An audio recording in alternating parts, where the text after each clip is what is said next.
Oğru çıxartdı. Qaqa deyir, sağdan, dayı deyir, apardı. Oradadır, oradadır. Baba, ona bax. Deyirsən küləyi zəifdir, gördün meşoğu nətər dümbək saxlayıb, bax, bax, bax. Su. Hadi at. Hadi at. Bak, bak, bak, bak, bak, bak. Meşoğa vurur, baxın.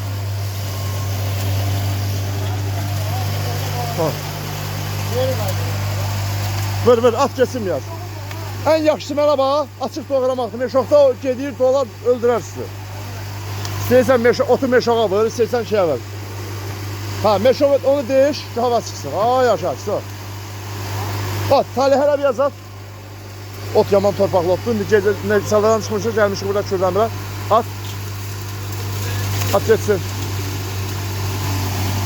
Qardaş bir meşoğa vurmaq istəyirəm, fərqi yox. İstəyirsən meşoğa vur, istəyirsən yerə vur, hala vursan vur.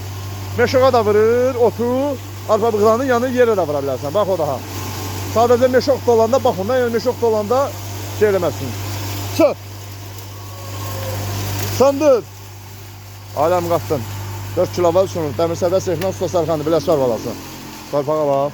Aləm qaçdırıb bir-birinə. Satdırma uğraşına pulsuzdur.